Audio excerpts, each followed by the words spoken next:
예, 여러분 안녕하세요. 자, 오늘은 이제 낙선제본 소설 74페이지를 보도록 하겠습니다. 낙선제본 소설, 고소설가 작가. 이 낙선제본 소설을 이제 다른 말로 이제 대장편 소설이라고도 하고요. 이 낙선제라는 게 뭡니까? 이제 창덕궁에 있는 그 구항실 도서관이죠.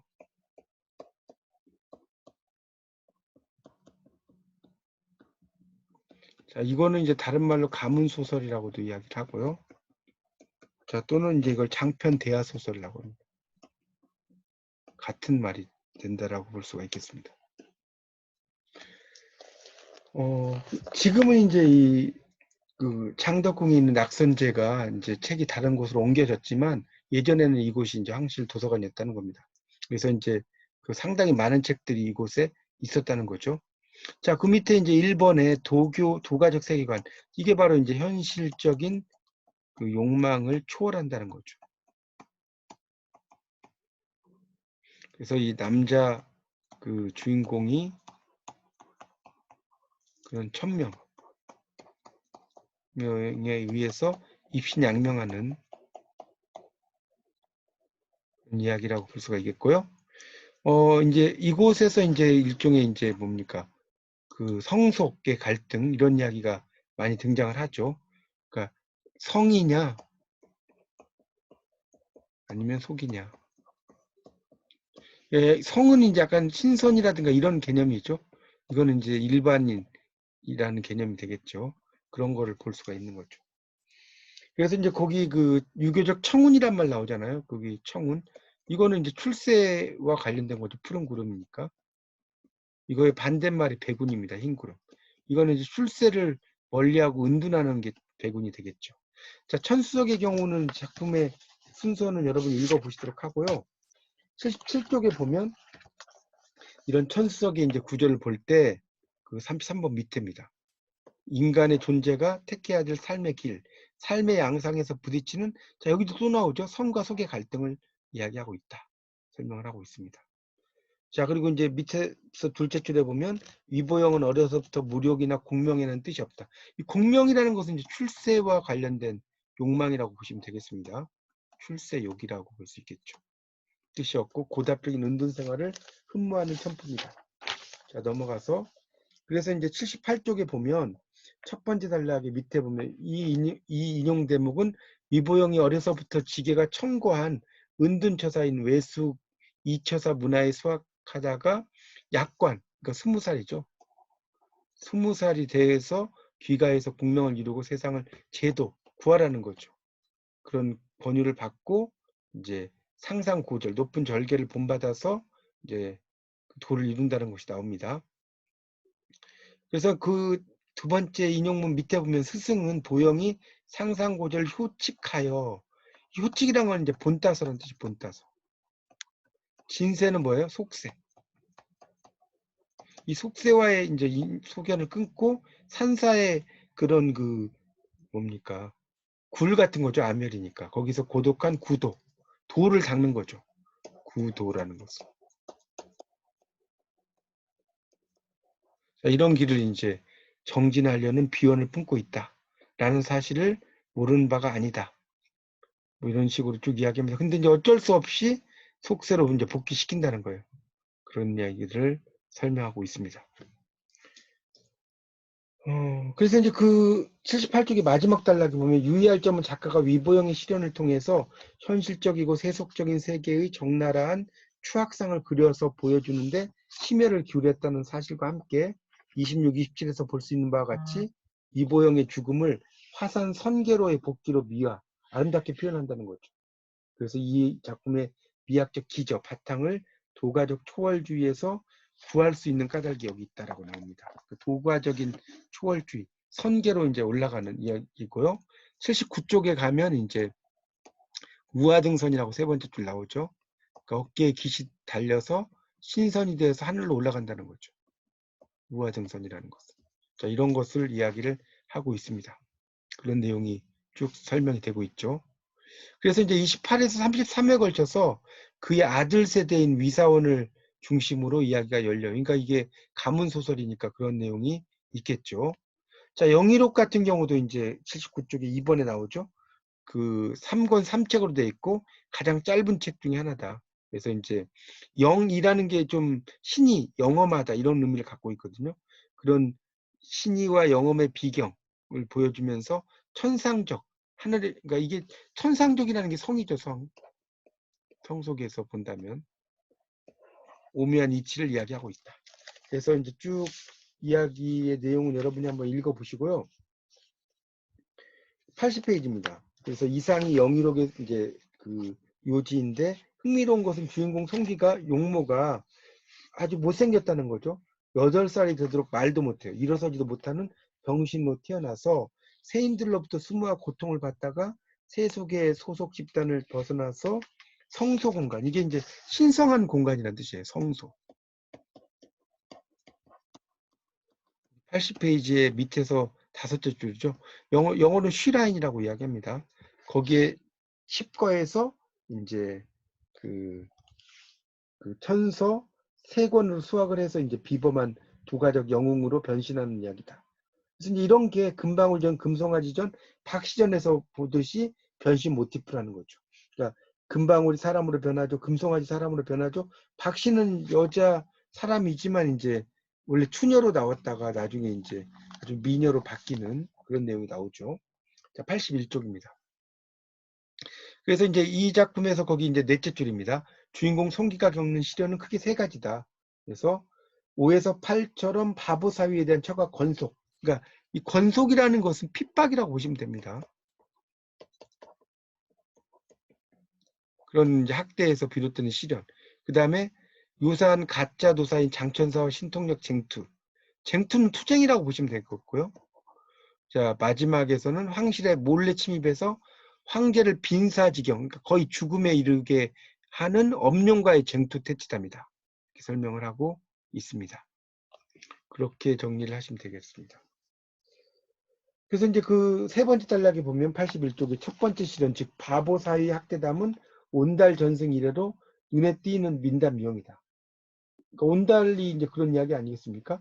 고전 소설에서도 낙성 비룡이나 장풍운전, 소대성전에서 다루고 있는 작품의 이제 이야기가 그런 내용이 된다라고 볼 수가 있겠죠.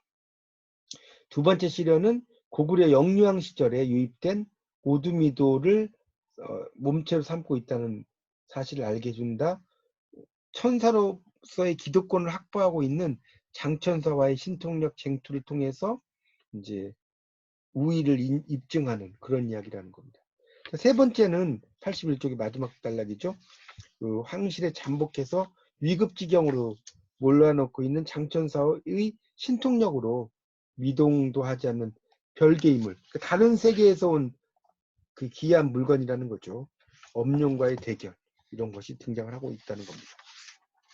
자, 그 다음에 이제 열린 세계와 닫힌 세계인데, 이 낙천등은 같은 경우가 이제 82쪽입니다. 5권 5책. 그러니까 이것도 뭐 그렇게 아주 긴 책이라고 볼 수는 없겠죠. 그래서 거기 이제 82쪽에 그 낙천등은 두 번째 단락, 남녀 주인공이나 정인군자형의 긍정적인 정치인들의 경우는 고소설 전반에서 발견되는 유형적인 인물로 신선하다거나 감동적일 수 없다. 그래서 인간적 체치나 친화력을 풍기지 못한다. 이렇게 나오죠. 그런 인물이라고 나옵니다. 근데 주인공을 보좌하는 신복부와 창가의 인간군, 애욕에 사로잡힌 인간군은 양상이 다르다라고 나오고 있습니다. 뭐 이제 그 구체적인 걸 여러분 읽어보시도록 하고요. 그래서 이제 그 83쪽의 첫 번째 인용문 바로 밑에 보면 위에 인용한 장면은 주인공 왕공자 일행이 위기를 모면하기 위해 정호간이라는 비군이 암자로 망명 도주했다가 그곳에 직가하고 있는 여성들로부터 당하는 육체적 핍박 장면이다. 나오죠. 여성의 신분으로서 그럴 수가 라는 윤리적 당위론을 불식하고 본다면 생생하고도 사실적인 현장감과 함께 정욕의 늪에서 몸부림치고 있는 인간의 원초적인 그런 모습이라는 것을 이야기하고 있습니다. 뭐 그런 내용들이 쭉 이야기가 돼요. 그래서 이제 거기 이제 보면 84쪽의 마지막 단락에 이 작품에 반영된 그런 사회 경제적 현상은 금백이면 귀신도 산다는 거죠. 그러니까 황금과 이 백자가 비단 백자예요. 비단 백자. 비단백. 비단이면 귀신도 산다는 거죠. 그래서 그런 전통사회의 미풍양속이 화폐경제적 배금사상, 그러니까 물질 만능주의라는 거죠.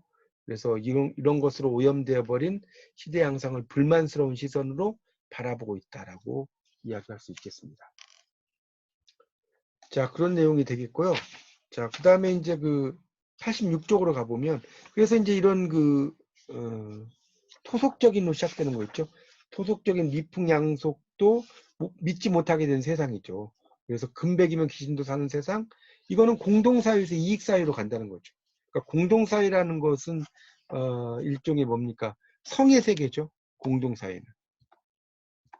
이건 성의 세계고, 그다음에 이익사회가 속의 세계죠. 이행이 이루어지고 있다는 것을 이야기하고 있다는 겁니다. 87쪽으로 이제 가보면 세 번째 단락에, 그래서 이제 거기 셋째 줄에 적선지가 필류여경, 적악지가 필류여항이라고 나왔죠. 그러니까 선을 쌓는 집은 적선지가니까, 지라는 건 뭐뭐 하는 이죠. 선을 쌓는 집에는 반드시 있다는 거죠. 남아있는 경사가 있다. 그 다음에 적악지가 뭐겠어요? 악을 쌓는 집이죠. 얘는 필류여항이죠. 반드시 남아있는 재앙이 있다. 이런 뜻이 되겠죠. 이 명심보감에도 이제 이런 이야기가 나오고 있습니다. 그러니까 결국은 이제 권선징악적인 도덕주의를 이야기한다라고 볼 수가 있겠습니다. 그 다음에 이제 명주보월빙 같은 경우가 88쪽에 나오죠. 명주보월빙 백책, 윤나, 뭐, 이것도 상당히 이제 긴 내용이 되겠죠. 그런 내용이 됩니다. 그래서 거기에 보면 이제 네 가지로 볼 수 있는데, 첫째는 나와 타자와의 관계, 인간과 사회의 관계 양상. 둘째는 현실주의적 삶과 초월주의적 삶의 대비. 셋째는 지상계와 별계 공간의 구조. 넷째는 인간과 신의 궁극적인 관계. 이런 것을 이야기하고 있다는 겁니다. 하여튼 뭐 자세한 뭐 이런 것들에 대한 건 여러분이 한번 좀 읽어보십시오. 읽어보시면 좋겠습니다. 그런 내용이 이제 쭉 이야기가 된다는 겁니다. 그래서 91쪽에 보면 세 번째 단락에 낙선제본 소설의 사회문화적인 의미를 음미할 때 이들 작품군의 성격을 상층 소설과 그다음에 이제 평민 소설의 중간에 정립시키려는 노력이 있다는 거죠. 이 내용이 이제 되겠죠. 그런 내용으로 낙천두군이 그렇다는 거고, 낙선제본 소설의 혼사 장애 주지가 91쪽에 나오는데, 이 혼사를 잘 이루려면 뭔가 방해물이 등장한다는 거죠. 이걸 혼사 장애라고 하는 거예요. 방해물이 생긴다는 거죠. 자, 그런 것이 있다는 겁니다.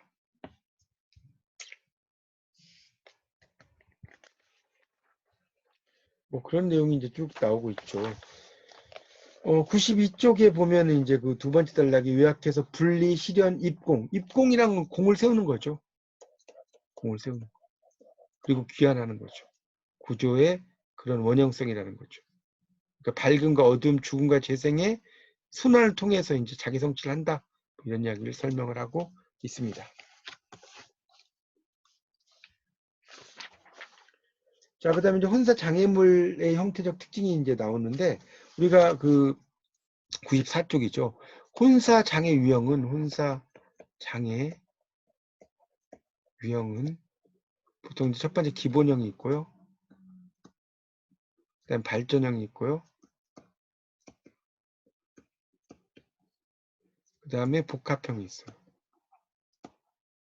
그러니까 이 복합형이라고 하는 것은 뭡니까? 갈등 요인, 사건, 플러스 혼사장애 갈등이죠. 이런 것이 나온다라고 볼 수가 있겠습니다. 그래서 이제 이 혼사 장애물의 유형에 이제 뭐 여러 작품들이 등장을 하고 있습니다. 그 낙성 비룡의 이제 이야기가 94페이지, 95페이지 나오니까 그건 여러분이 한번 읽어보시면 좋겠습니다. 자, 그래서 이제 99쪽에 가면 혼사 장애 소설의 미학적 가치라고 나왔죠. 미학적인 기저로서의 이원적인 세계관이 있다는 거죠. 두 개로 나눠지는 이원적 세계관에 대한 이야기가 쭉 설명이 되고 있습니다. 그건 여러분이 한번 읽어보십시오. 내용은. 그래서 이제 그 105쪽에 보면 105쪽에 그 도표가 하나 나오죠. 신부 납치물의 원형으로 볼 수 있는 김원전과 서해 무릉기. 그걸 한번 보도록 하겠습니다. 이제 구분이 나오고요. 김원전과 서해 무릉기에 대한 이야기가 되고 있죠. 거기 이제 보시면, 자, 거기 이제 보면, 자, 구분, 김원전, 그 다음에 서해 무릉기 이렇게 나오고 있습니다. 자, 그런 내용이 나오는데, 자, 거기에서는 뭡니까? 이 김원전 같은 경우는 105쪽에 김원전 같은 경우는 초월적이라고 써놨어요. 서해 무릉기는 세속적이죠. 여기 이제 구두괴물은 머리가 9개라는 거예요. 그런 괴물이죠. 신부 납치극. 납치 장소는 지하국이나 백두산이 나오죠. 그다음에 신부 구출은 신의적인 투쟁과 현실적 위계 질서. 복귀 과정은 용왕의 도움과 장인의 도움 이런 식으로 나눠진다는 걸 알 수가 있겠습니다. 그걸 좀 알아두시고요.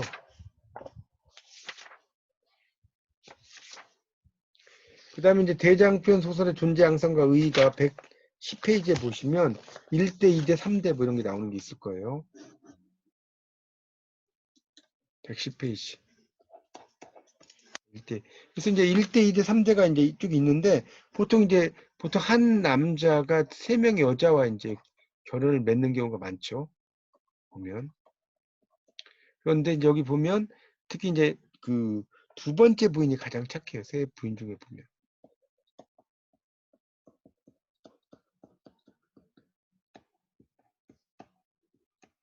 그래서 이제 소은성, 소은명 이렇게 나왔고요. 화부인, 그다음에 그러니까 여기서 이제 그 두 번째 부인은 이제 화부인, 그 A번에 화부인 나오죠. 이건 중이라고 볼 수 있어요. 그다음에 B번에 나온 석부인은 선이죠. 그다음에 C번에 나오는 여부인은 악이에요. 그러니까 악하고 중간이고 착하고, 그러니까 B가 두 번째 부인인 거죠. 이렇게 이제 볼 수 있습니다. 그러니까 한 남자가 결혼을 3번 하는 거죠.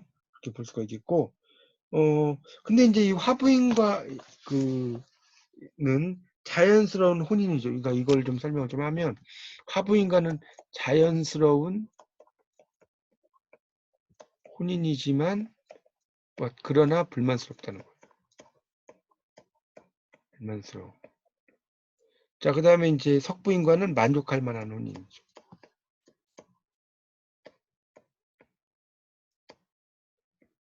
그 다음에 그 여부인과는 강제적 혼인이죠. 이렇게 볼 수가 있겠습니다. 그런 식으로 이제 이해를 하시면 될 것 같습니다. 자, 그래서 그리고 이제 그 112쪽에 보면 소현성록 연작, 유씨 삼드록 연작, 임씨 삼드록 연작이라고 나왔죠. 도표가. 거기에 보면 이제 다 약화, 전무, 강화. 그러니까 이 순서를 좀 이렇게 보시면 112쪽에 약화, 강화죠. 그다음에 전무, 미약, 강화. 그다음에 강화, 약화. 그걸 좀 잘 보십시오. 소현성록 연작에서는 이원적 세계관이 약화되고 또 유씨 3대록도 약화되는데 임씨 3대록은 강화가 된다. 그렇죠. 두 개로 나눠지는 세계관이죠. 그 다음에 소현성록 연작에서는 여성 활약이 없어요. 전혀. 미약해요. 강화돼요. 그 다음에 소현성록 연작에서는 사실화 지향성 강화, 다소 약화 이런 식으로 되어 있다는 것도 알아두시면 좋겠습니다. 자, 그래서 이제 113페이지에 보면 대장편 소설 중에서 연작형 3드록 소설의 의의가 나오죠. 쭉 나옵니다. 1번 조선조 대장편 소설 출연의 문학적 배경을 탐색하는데 기묘한 자료로 평가될 수 있다. 2번은 보편화 현상을 알 수 있다. 3번은 대장편 소설이 전개되어 나가는 방향을 추론한다. 4번은 연작의 근거를 명확하게 제시해서 창작 동기를 밝히는데 자료가 된다. 뭐 이런 식으로 쭉 이야기가 되거든요. 이제 이런 내용들을 토대로 해서 여러분이 다시 한번 방송을 한번 쭉 들어보시면서 잘 정리하시기 바랍니다. 자, 이상 강의 마치겠습니다. 감사합니다.